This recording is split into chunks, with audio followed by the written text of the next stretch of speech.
teman-teman, untuk soal nomor satu, kita bahas ya. Pasal 27 ayat 2, Undang-Undang Dasar 1945 berbunyi, tiap warga negara berhak atas pekerjaan dan penghidupan yang layak bagi kemanusiaan. Penerapan pasal ini bagi kebijakan ketenagakerjaan di Indonesia adalah A. Membuat kartu prakerja. Bisa jadi semua warga negara berhak memperoleh pekerjaan dan penghidupan yang layak sesuai dengan komputasinya. Benar. Pemberian upah mengikuti upah minimum regional. Benar juga. Mendorong terbukanya lapangan pekerjaan baru sesuai dengan perkembangan teknologi masa kini. Bisa jadi. Mewajibkan perusahaan untuk memberikan jaminan sosial kepada semua karyawan. Kok benar semua, Kak? Terus gimana, Kak, cara kita milih jawabannya kalau begini? Ingat tadi trik pertamanya. Pilih jawaban yang sama maknanya. Ya, karena ini sebenarnya benar semua, nggak ada yang salah. Tapi coba kita pilih jawaban yang sama maknanya dengan kalimat dalam soal. Tiap warga negara, kan itu concernnya. Semua warga negara, tiap warga negara, itu berarti kita pilihlah jawabannya yang sama maknanya. Mana yang maknanya sama dengan kalimat tiap warga negara berhak punya pekerjaan? Berarti yang B, semua warga negara berhak memperoleh pekerjaan yang layak sesuai dengan kompetensinya. Meskipun yang lainnya juga benar, tapi kalimat yang B itu sama maknanya dengan kalimat dalam pasal 27 ayat 2. Iya benar kata Kakak Mustom itu. Berhak ada di soal dan ada juga di jawaban. Ini kuncinya. Jadi kita pilih yang sama maknanya. Gitu ya teman-teman ya. Caranya kalau ketemu soal yang pilih jawabannya itu sama semua. Coba pilih yang maknanya sama. Nah, ini adalah makna dari pasal 27 ayat 2, teman-teman. Secara umum ya. Jadi pekerjaan itu adalah hak semua warga negara tanpa diskriminasi. Jadi apapun latar belakangnya semuanya sama gitu. Harus semuanya sama, punya peluang untuk bekerja. Ya, jadi kalau ada lowongan khusus wanita itu sebenarnya tidak sesuai dengan konstitusi ya teman-teman ya. Atau misalnya lowongan belum menikah maksimal 25 tahun itu sebenarnya tidak sesuai konstitusi. Ya, karena tidak setara, ada diskriminasi. Diskriminasi jenis kelamin, diskriminasi usia. Itu tidak sesuai dengan pasal 27. Harus good looking. Nah, itu juga sama teman-teman. Itu sebenarnya tidak sesuai konstitusi ya. Kemudian pekerjaan dan hidup yang layak, teman-teman, pekerjaan yang bebas eksploitasi, kemudian hak untuk mengembangkan diri dalam pekerjaannya. Jadi kalau kita bekerja itu harusnya kita bukan cuma stuck di tempat yang sama, kita berhak untuk naik pangkat dan sebagainya. Dan negara menjamin warga negara memiliki kemampuan untuk memenuhi kebutuhan dasarnya. Jadi gimana caranya negara itu memandirikan rakyatnya? Itu juga termasuk ke dalam pasal 27 ayat 2. Seperti itu. Mudah-mudahan bisa dipahami. Kemudian kita ke soal nomor 2. Pasal 1 ayat 3 Undang-Undang Dasar 1900 ayat 3 Undang-Undang Dasar 1945 mengatakan bahwa negara Indonesia adalah negara hukum dalam kehidupan berbangsa dan bernegara.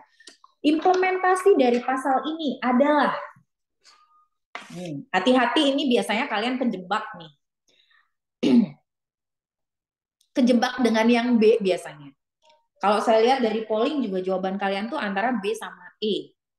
Tapi coba deh, coba kalian yang jawab. Kenapa yang B itu salah?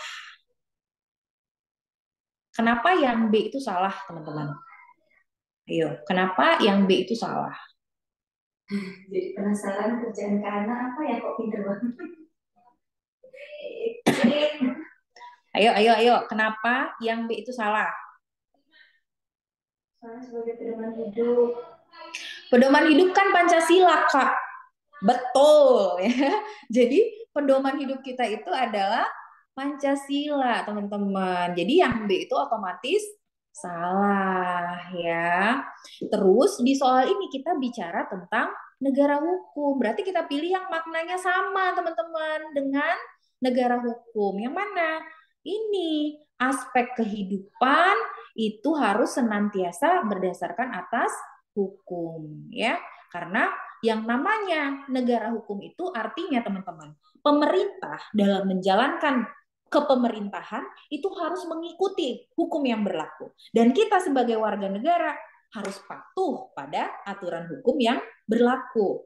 Nah, itulah namanya negara hukum. Jadi baik pemerintah ataupun warga negara semuanya harus patuh pada hukum, ya. Iya betul sama makna pokoknya Kak, betul. Nah, udah pinter ya sekarang ya, milih soal ini ya, soal yang mirip-mirip ya. Mantap.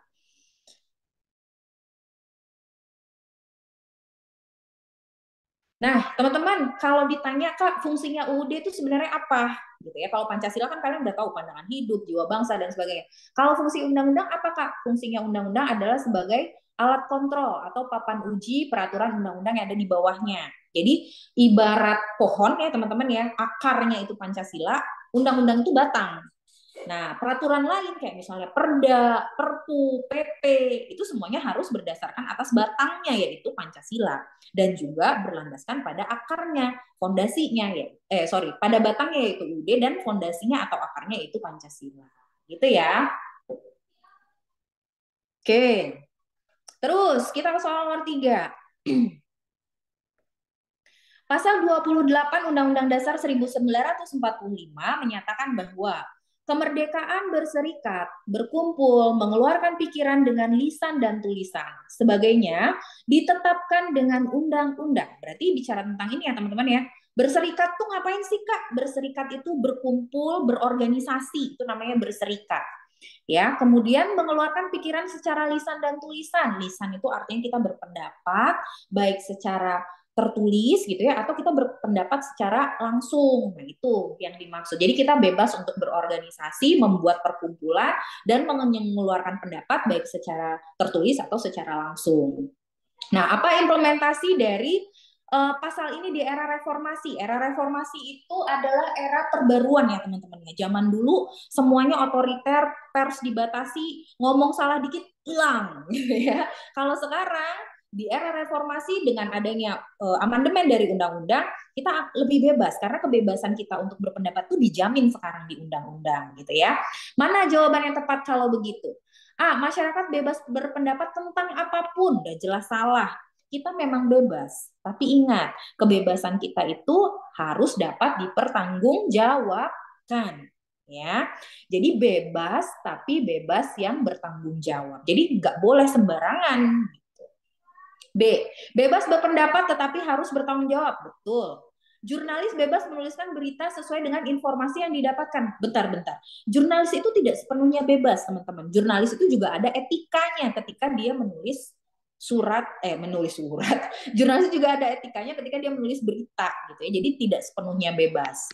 D. Mahasiswa bisa bersuara melalui demonstrasi kapanpun dibutuhkan. Salah, ada aturannya mau demonstrasi kapan, di mana, izin itu ada. Kebebasan berpendapat dibatasi dengan adanya UU ITE. Nah, gimana dengan ini? Kalimatnya kurang tepat ya teman-teman ya, karena dibatasi itu seolah-olah kita dipenjara oleh UU ITE, padahal sebenarnya enggak.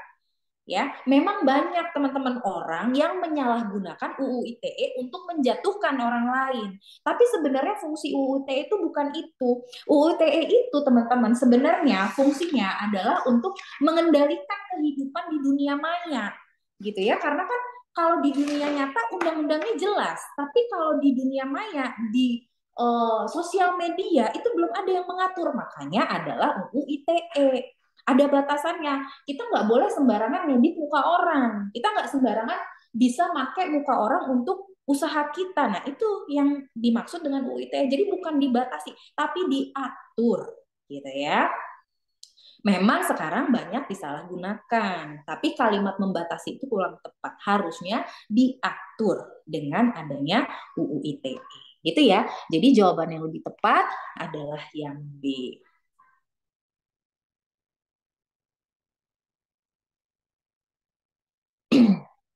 Nah, ini nanti teman-teman boleh baca ya, apa sih bedanya Kak era Orde Baru dengan era reformasi gitu ya. Takutnya nanti keluar gitu ya teman-teman ya. Nanti boleh dibaca apa sih yang membedakan. Pasal 28A sampai J mengatur tentang hak-hak asasi manusia.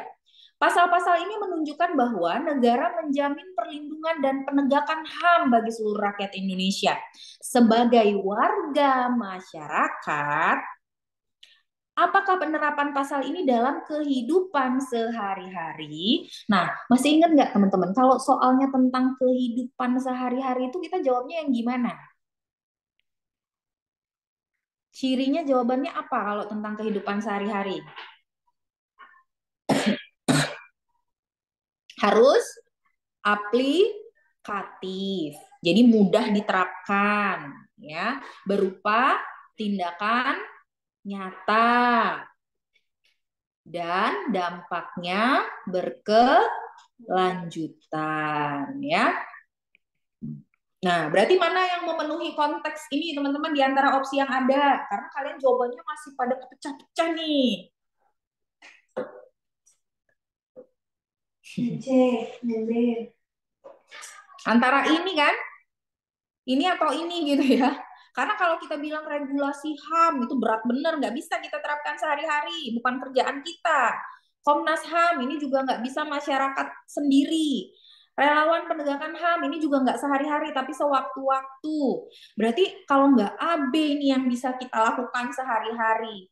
Nah, sekarang mana yang benar? Hak dulu baru kewajiban atau kewajiban dulu baru hak? Yang benar adalah kewajiban dulu teman-teman, baru hak gitu ya. Jadi kalau kita mengedepankan kewajiban dulu dilaksanakan baru kita menuntut hak, maka akan terbentuk yang namanya keharmonisan sosial. Keharmonisan sosial itu maksudnya gimana? Maksudnya adalah kita tidak hanya memikirkan hak kita sendiri, kita tidak hanya memikirkan diri sendiri. Kita juga harus memikirkan hak orang lain dengan melaksanakan kewajiban kita. Gitu. Ya, contoh, kamu pengen dapat infrastruktur yang bagus. Jalanan di tempat saya jelek, Kak. Coba tanya diri sendiri. Kamu kemarin bayar pajak nggak? Ya kan? Kalau kita bayar pajak, maka kita berhak untuk mendapatkan infrastruktur yang baik. Kita udah bayar sama negara. Tapi kalau kamu nggak pernah bayar pajak, terus kamu menuntut jalanan kamu bagus, ya itu salah. Ya, karena kita harus seimbang antara hak dan kewajiban, gitu ya. Makanya kita harus mengedepankan kewajiban dulu baru menuntut hak.